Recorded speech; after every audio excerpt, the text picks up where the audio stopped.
Hello, ladies and gentlemen, and welcome to the Pro Wrestling Report Primetime. Damian Nelson sitting alongside David Octavius Hero, DH, HX. Yes. Sorry, I It's the jacked number that one up. selling T-shirt of all time. And we're going to have to hear you say that as long as it is. You know what? Mr. Anderson even bought. Is that right? Yes. Bought one. Did you give him a discount or no? He makes far more money than he can afford the full price. Well, David, a lot to get to, so let's get right down to it. And firstly, let's talk about the main events from WWE Over the Limit this past Sunday night on pay-per-view. Main events. There were two championship matches. We'll focus on those. The There's first, really World and five WWE championship matches. Let's first focus on the 5-minute World Heavyweight Championship matchup between Jack Swagger and The Big Show. This one ending in a disqualification. Jack Swagger retains the championship. They had to. Neither man could really lose. It hurts Like, both. get pinned. It hurts both guys. You know, I mean, if Big Show wins, Swagger's done. You know, if Swagger pins Big Show, well, now that match is done. It'll be interesting to see how they're going to put all together for the Fatal 4-Way. And we know the Raw Fatal 4-Way match, which was made this past Monday night by the new general manager of Raw. We'll talk about that in a minute. But the WWE Championship was on the line as John Cena took on Batista in an I Quit match. There were cars involved. How many times for the May pay-per-view have they used vehicles as part of the set? I have no. It's been a lot. Because remember when Over the Edge was here in Milwaukee back in '98, I think? Yes, that was the When Sable walked out? That was the corporate dude love against It was. Steve Austin. And Pat Patterson and Gerald Briscoe kept changing the match rules. Yes. Just a reminder, this is a no disqualification match. That was more Jamaican than That was pretty French, awesome. but that was a great pay-per-view. that was a great pay-per-view. It really was. You know, It really The was. Rock was there, Stone Cold, Dude Love, DX. This is when Vince took that vile chair shot to the head Yes. and just Yes. collapsed like a building. You know? We talked about the event in depth on this past Monday's ESPN radio show. And by the way, we'll be back with you again with the special Memorial Day edition this upcoming Monday. Whoa. Time and a half. We already cleared this. It's fine. Are you sure? Yeah, we got it in the budget. It's Okay. All right. good. So be sure to tune in for that 11 East, 10 Central Monday night, streaming live at pwrshow.com. But we talked about it in David Hero. You were not the biggest of fans of this pay-per-view. I hated it. I didn't enjoy it one bit. Nothing. I enjoyed the Ray Punk match. I thought that had some fire to it. But overall, oh my gosh, it was brutal. So be sure to check that I out. was screaming, I quit. You did. You were handling the PWR Twitter duties that Yes. night as our normal tweet master was otherwise detained. And you did at one point just give up. I did. You tapped out. I said, I quit. Couldn't make it any A more lot of clear. factors contributing to that. Though. Oh, it was ridiculous. The pain, the agony. And defeat. Randy Orton potentially injured from that pay-per-view. Some are saying separated shoulder, some are saying a potential broken arm, some are saying other injuries. We don't know specifically what it is. I'm leaning more I towards wonder the what shoulder. Mr. Anderson thought of that. I think he made that quite clear. Huh. He seemed a little hot about that, didn't he? I wouldn't go with little. I think he called it karma. Karma's a mother, you know. Uh-huh. This You know past, what? And I can't blame Ken for saying that. I think to get the official, and here's what happened. Ken Anderson on his Twitter account put out just after the clearly obvious injury to Randy Orton at Over the Limit, karma is a beep, and some other comments about how it could not have happened to a nicer person. So mixed reactions to that, though. Well, here's the thing. If I'm Ken Anderson, and I know one of the main reasons why I got fired is because of Randy Orton, Mm-hmm. how many hundreds of thousands, if not millions of dollars, did Randy Orton cost Ken Anderson? Here's a left field question. Ken Anderson, probably as big now in TNA as he ever was in WWE. Agree or He's a disagree? bigger star right now, but Right. the money's not the same. Right. Will they try to get him back? No. Not now. No. Maybe a year from now, maybe 2 years from No, now. no, Bret Hart returned no, to WWE. Eric Bischoff was announced as general manager of Raw in 2002. It's a little bit different. Ken has done nothing worse to WWE than But Eric here's Bischoff the did. thing, though. The people that were in charge when Bret left, it was Vince, Pat Patterson, and the other stooges. Mm-hmm. When Ken left, Randy Orton, John Cena, Triple H, Ken is those guys are still going to be there 5 years from now. Yeah. And Ken Anderson's smart. I'm not sure he would allow himself to be put into that situation He'll because never he go would get back Christianed. again. Beyond Christianed. Wait. Are you saying Christian's being punished? I've not disagreed with you on that statement. Okay, just want to make He it can't clear. win to lose. He can't win to lose. Just an interesting thing that popped into my head because I think that they, to a degree, have to be kicking themselves right now. Have to be. Ken is a talented guy. Absolutely. And you know what? He's done a hell of a job in TNA. So he's done such a good job, now they want to turn him babyface. Mm-hmm. I think it's a bad idea. I think he's a far better heel than a babyface. But hey, when his T-shirt is #1 selling, Thank God, or people are. people are, and my T-shirt is #1 selling. We both got to be doing something, right? You know? That's true. What I was going to say is, for some perspective on why Ken Anderson may have put that information out, you really got to listen to our August 2009 interview and subsequent interviews with him on the Pro Wrestling Report radio show to really get his version of the reason why there is bad blood between him and Randy Orton. And quite frankly, They used to be really it good didn't friends. stop at that interview. Oh, it's kept going. It really has. But those guys they would ride from town to town together. Mhm. They were pals. And then Randy treated him like crap the day he returned. Mm-hmm. But be that as it may, this past Monday night on Raw, a brand new general manager announced, and his name was not Abraham Washington, as everyone had Thank reported and God. thought, but indeed Bret the Hitman Hart. Bret Hart relinquishing the United States Championship and is named the general manager of Raw. And I, for one, David Hero, thought Bret Hart did an excellent job this past Monday You know night. what? The stuff with him and Batista in the ring was great. It was golden. But can he sustain it? Bret Hart has never been a guy known for his mic skills. Ever. He's had some great mic moments, though. But I just don't know if he can sustain it. Do you think the plan is for him to sustain it? We talked about on this past Monday's radio show whether or not this was a long-term or short-term play, because WWE didn't really, if they knew going into this that they were going to make Bret Hart the GM of Raw, that's big news. That's hot news. It was almost an afterthought and side notes that they were going to be announcing a new GM on Raw Monday night after announcing it in passing on Raw the week before. Let's be honest, though. The Kaz turned him down. So they had to go with Bret Hart as their second choice. I guess. All right. You know? But the Kaz was there. That's why he wasn't on the radio show. I know. He was ready. He was sitting there. in the limo all night. They just forgot he was in there. Good thing the air conditioning was on. It was hot in Ohio Right? this past week. Jeez. So Batista quits as well on Raw, and this is to a degree legitimate. We'll see how long it takes, but Batista's not been And quiet. he will not be going to TNA. Don't even. You know, I actually haven't heard that yet. But let's just stop it right now. Would you have said That- the same thing about Kurt Angle when he left WWE back in 90? No. Or 2001 or whatever No. it was? Because Batista is tight with Triple H. Batista was excellent And this past Monday Batista night. would not fit in TNA. No. Well, put him in a program with Rob Terry. Come on. Think about it.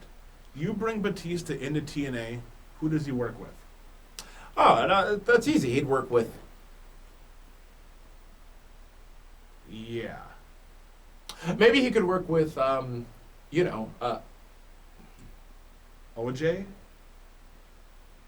All hail King Booker. You know what? That was a one-shot deal, and that was done as a favor to Rob Van Dam because AJ Styles couldn't make it. We're going to talk about TNA House Show Business We later are? and give you information on That's not on the run sheet. right here. See? TNA House Show Oh, it's the Business. small print. Yes.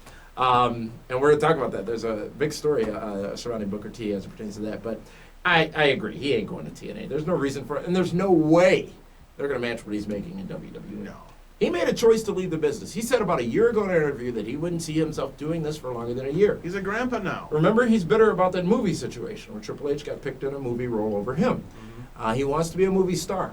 But I hate to see Batista going on such a high note because what we've gotten for the last 4 or 5 months out of Batista could be the best Batista And ever. that's how he should leave then. Like George Costanza on a high note. Absolutely. Why would he want to go out injured or beat up or whatnot? Yeah, good You point. know? He could come back at his leisure, and that would be a big deal. When and if he did choose to come back. The guest host of Raw this past Monday night was John Lovitz. That was great. The segment that he did with the talent search or whatever wasn't bad. The great Khali singing, putting on the Ritz, hands down the best Raw segment in the past 10 years. What? 10 years? Really? Well, entertainment segment. Wow. That was You great. were just lit up the IWC. I'm sure. That's why I said it. It was funny. Come on. You can It tell was hilarious. he's trying to listen to the lyrics in his head, and then he's like, "Okay, now I say this." I mean, it was so confusing. It was But good stuff. ima- It was so awkward. It was no, so good. Imagine the work to find that suit to fit him. That's a great point. You can't get that at the Men's Warehouse. No, you cannot get that at Men's Warehouse. Not even in Hammond. No. 4 people qualified for the Fatal, 3 people rather, qualified for the Fatal 4-Way at Fatal 4-Way for John Cena's WWE Championship. Randy Orton, It's prediction time. Edge, Hmm. Sheamus Come on. Will Say challenge- his name right. Sheamus. Sheamus. will challenge John Cena. And you made a rather bold prediction this past Monday night on ESPN Yes, Radio. I did. David Hero, please do tell and explain to the world your reasoning behind this, Sheamus your will latest leave bombshell. Fatal 4-Way. Sheamus. Sheamus as your WWE champion. Because when Triple H comes back, it'll make it that much more interesting to go after the champ. Because he ain't going to chase Cena. He's not going to chase Cena. Triple H, I mean, Sheamus has to get some heat going. He hasn't done hardly anything in the past, 4 But months. Isn't that... He's only lost 2 matches, but he hasn't done much else since then. But you did say, though, if he hasn't done much else, that he saved Over the Limit for you. He's going to win. Well, he did do that by, putting the big boot to Cena's head. Mm-hmm. But Sheamus But he kicked the man while he was down. Sheamus will leave Fatal 4-Way as our WWE champion to set up a big match, a SummerSlam match Ooh. with Triple H. Can't dispute that. I can't dispute that. Because really, Edge doesn't need it. Randy Orton doesn't need it. Who wants to see Randy Orton and Triple H again? Well, probably most of the Who WWE wants to see universe. Edge and Triple H again? Probably a lot of the WWE universe. It's going to be boring. It'll be bland. You talk about Build that, the new young stars, and that's how you do it. and you talk about that spot with Triple H coming back and needing somebody or needing to get into a program, and Sheamus being groomed for that, which makes a lot of sense. But you've also made the point recently that another returning star in another organization may not have a spot when he returns from injury. Who is hurting TNA right now? Yeah, the Pope. And I'm not hating, but hey, listen, right now. I'm not hating, No, but no, hey. no, no, no. Think about it. Yeah. He was the top babyface, right? Mm-hmm. He is now out. Jay Lethal and Ken Anderson and Jeff Hardy and Rob Van Dam are the top 4 babyfaces. And they have... Where does the Pope fit in? That's a great point. That's a very valid point. And given the fact who he was in a program with before leaving, won't work out so well now. I'm telling you. I hate to say it, but I'm right. You know? It's going to prove itself. I hate to say it, but I'm right. It'll prove itself, DHHS. Well, no, really, think about it. No, you're absolutely right. I think they'll find something, but it's going to take some work to find Jay that Lethal something. right now, he's over like $1 million in TNA. Mm-hmm. He's in a program with Ric Flair. The boys in the back love him right now. He's He deserves everything right. he's got. That's it right there. Ken Anderson, I mean, come on. He's now teaming with Jeff Hardy, who is, Jeff Hardy's the golden boy. Right. And Kurt Angle's coming back, another big baby face. Indeed. Indeed. Have you just, as we talk about this stuff, and as we talk conversely about the two organizations, where's the momentum right now? Who has the momentum? Which organization has the momentum right now? Not the business, not the ratings, but the excitement, the energy, the momentum, the intrigue, the drama. I think there's more energy in TNA, but there will always be more intrigue in WWE, just because it's a far bigger brand. Because Sheamus, Randy Orton, Edge, John Cena, Triple H, they're larger than life. Okay? Mm-hmm.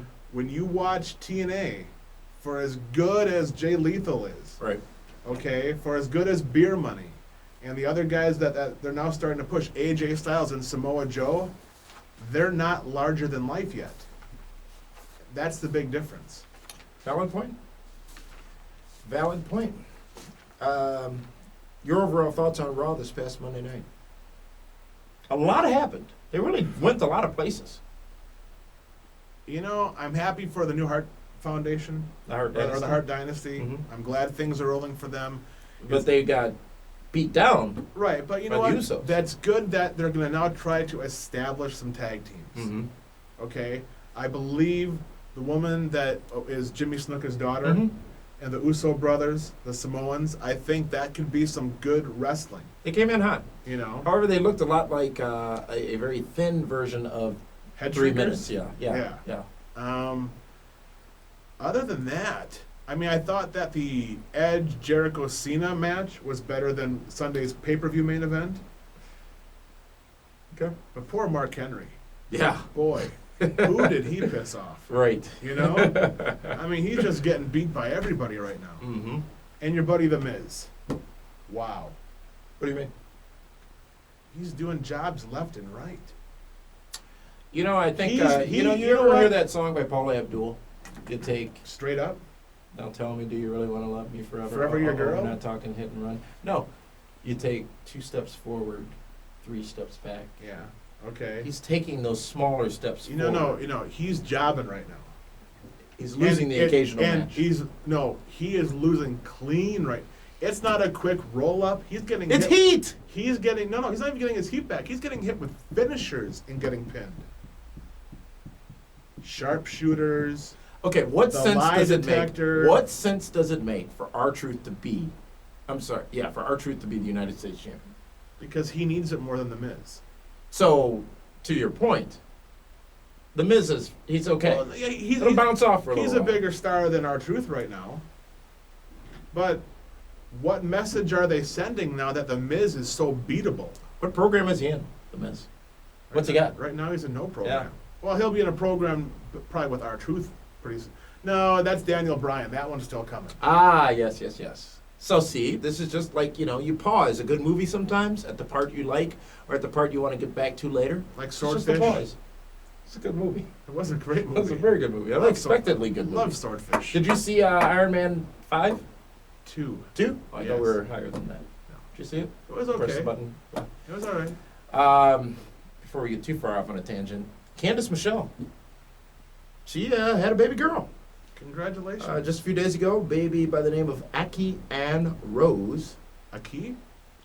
Aki Ann Rose. Aki means here. A-K-I. Oh. 6 pounds, 20 ounces. Candice Michelle, former WWE 20 diva ounces? from Milwaukee here, actually. 20 ounces. That doesn't make any sense. That would be 7 pounds, 8 ounces. Yeah. Maybe it's 2 ounces. I don't know. The interns, the computers were down, so they had to write notes this week. Fish. Vista.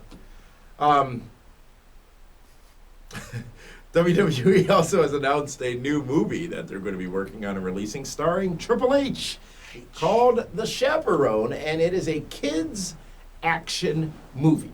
So you got Hogan, you got The Rock, and now you got Trips in these kids' He'll be doing little action DX movies. chops to all these kids throughout the movie. Throwing glow Subtle sticks at DX them. chops? Oh, yeah. Uh-huh. It's a You good know he idea. It's will. smart. No, it's not. Well, for WWE from a business To standpoint, have to Triple produce, H in a kids movie? why isn't it? He's not DX anymore. He's not. He's Rey PG. Mysterio should be in a kids movie. Yeah, probably right. You know? Yeah. All right. TNA has announced that they're going to be returning to the United Kingdom. The Maximum Impact 2011 tour, it's going to be in January. Ric Flair was across the pond to announce that tour a couple of days ago. They're going to be touring Glasgow, Manchester, and London, only 3 cities on this particular tour, and they've already announced the talents. And as you said earlier, all those names, RVD, Hardy, Anderson, Flair, will be a part of that tour. Mm-hmm. And they also, of course, made a point to for mention... 2011? For 2011. They're already listing who's going to be there? They are. It's pretty risky. Jeff, maybe... That's why a card is always subject to change. Without notice. Obviously listing the stars from over in the UK as well, including Was Rob Terry Terry. listed? Of course Yes, he would was. be, yeah. As being a part of that. Maybe we'll see Brutus Magnus return. Yeah, where is that guy? Or Magnus. What is he called now? Brutus. Brutus? Magnus. I don't know. You know, you picked Rob Terry. Who would you have picked?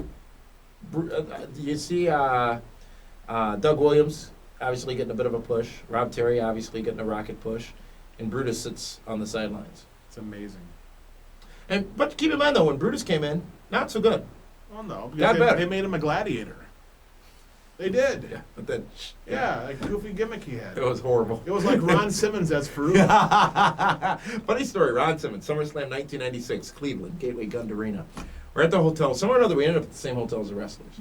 And Farouk was arriving. That was right after he debuted. And I was still young and dumb as a mark. And I looked at him and said, "What's your name again?" Wow. Didn't go over so well. I knew it was Ron Simmons. It didn't come out right. Wow. But they had changed him to, You didn't ask Farouk for his autograph? Well, at that point, we had gotten off to the wrong foot. Yeah.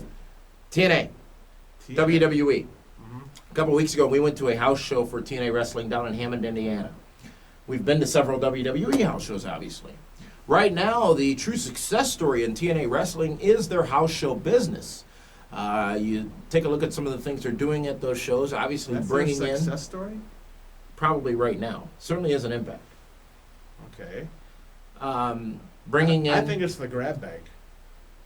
That's one of the elements that you see at the TNA pay-per-views. I'm sorry, at the TNA house shows. In addition to opportunities for meet and greets, paid opportunities for meet and greets, higher ticket prices for certain seats, get in early, get a meet and greet. Yeah. I don't know who revolutionized that concept. I have no idea where they got that idea from. Obviously, the ticket sales, but now they're bringing in the talents to match the shows.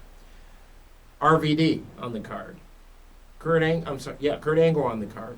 Jeff Hardy on the card. Anderson on the card. Jeff Jarrett. AJ Styles. Everybody but Flair and Hogan. And Flair's done some events, by the way. Everybody but Hogan, I would say. They're at the TNA Live events. And now they've tripled, if not quadrupled, their average attendance. And the revenue, the per caps, the merchandise sales, all that stuff, if you will, that goes with that. They're making a good chunk of change now. They're putting their work on in their house finally. shows. They're finally doing the right thing. Because that's what's going to bring the people in. Mhm. Jeff Hardy, he's a top 5 draw. Right. Rob Absolutely. Van Dam. In any city at any time. Right. You know, I mean, because Jeff Hardy, and I said this before, he sells tickets to the women and the kids. When you see women in the audience, you know you got a good show. Mm-hmm. Running smaller venues, not going to these huge arenas. Costs are down. Obviously, it's an expensive proposition regardless when you're doing these tours, but their business model, if they get back to what it always was, can make sense. Taping Impact, airing over the course of 2 weeks, maybe 3 weeks at times. Using that time. I don't like taping 3 weeks. But here's what the benefit could be. Using that time to push the talents around the rest of the country and focus on that live event business. At the same time, though, I'm not sure it's smart for them to be doing live events on Thursday nights, which they are.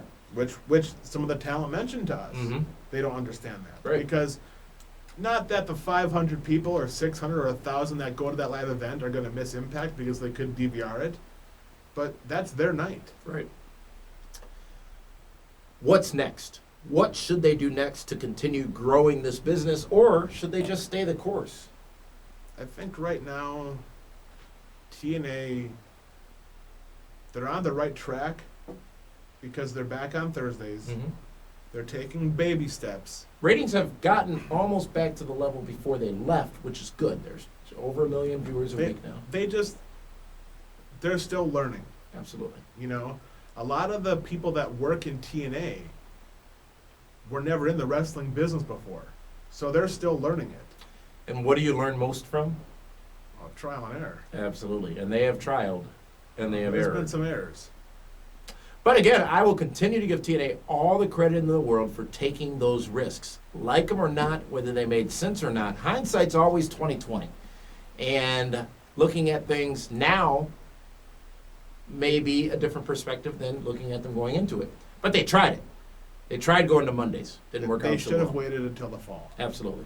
And made a big splash out of it as opposed to... That's when the action figures come out. They'll be in... You laugh. It's all about action figures. No, it's with about, you. It's valid, about but merchandising. Right. Because when the kids are in Toys R Us and Target and Kmart and Walmart, and they see the TNA action figures, they can relate. They're like, oh, okay, you know what? Now it's something new. Let's watch for this. Mhm. That's why I like when the new Iron Man figures came out Right. a month and a half before the movie. Before the movie. To Right, prepare the exactly. people that it's Exactly. coming out. Exactly. Exactly. It's exactly It's right. all about merchandising. Yep. Yeah, it's now, did you get word? You talked about on Monday the new figure line WWE was working on. They were doing some scans of Cody. Do you have a word on when those new figures are going to be released? I don't know if you've spoken to Cody since. You know what? I did talk to the guy at Mattel, and they've actually canceled the Cody figure. Because there's so many left on the shelves from Jax, they don't want to lose money on investing in another Cody Rhodes figurine. But there is good news. They're going to come out with a Baron Von Raschke figure. Because you know Baron's going to be in Milwaukee in a couple weeks? Italian Rumble 2. About a week or about 2 weeks. 2 from now. weeks. Yeah, June 11th. BlizzardBrawl.com. Tracy Brooks, ODB, Kazarian. A new name added to that show. Jay I believe, Lethal. as well. Sabu will be there Wow. signing autographs. Oh, hey now. How about BlizzardBrawl.com for How information about on that? It's going to be a Cody good show. gets bumped for a Baron Von Raschke figure. Sorry, pal. We're going to be back on You know what? Monday. I will bring, next week, I will have the prototype for the Baron Von Raschke figure here.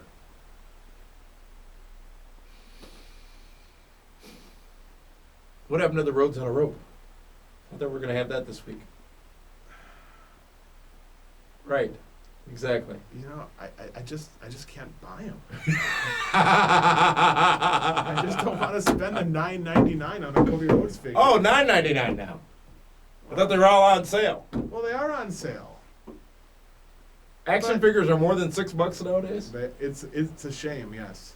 Yes. Sheamus too? Cost that Sheamus, much? you know what? The Sheamus one is back ordered. I got a rain check for that one.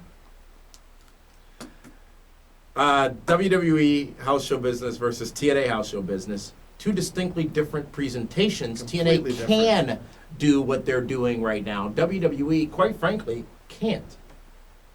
You're looking at 7, 8, 10,000 people coming to WWE first of all, events. why would they change their model that's been successful for the past 20 Oh, 30 exactly. years? Exactly. TNA must do what they're doing now to make that connection. Because here's the with the thing: fans. when you only get 500 or 600 people, Mhm. 750, let's say, you're short. The box office is going to be short. Yeah. You put Jeff Hardy in the ring at $20 a Polaroid, 10 grand. and you get 400 or 500 people. Kind of picks up the slack. Yeah, absolutely. Speaking of picking up the slack, we're going to be picking up the slack on Monday night as we It's going to be a hot return show. to ESPN Radio with a special Memorial Day edition of the Pro Wrestling Report on 540 ESPN right after WWE Raw, 11 East, 10 Central. Be sure to tune There's in. no NBA games going to interfere again, are there? I hope not. It was, I wasn't for many pleased about reasons, that. quite brutal last Monday night. I felt like a caged lion. But we appreciate our loyal listeners who, just about every one of them stuck with us, whether it be in the chatmosphere, pwrshow.com, or inquisitive tweets as to what was going on. So we appreciate your patience, and we also appreciate the situation the station's put in with requirements to cover certain events, and at times that does get us to a different start time. So we'll continue to work through that. And now let's go ahead and say goodnight and goodbye. All right. Thank you for tuning in to this week's edition of the Pro Wrestling Report Primetime. We'll be with you again next week with another all-new episode. Until then, for the man they call David Hero, this is Damian Nelson saying thanks for tuning in. Bye-bye.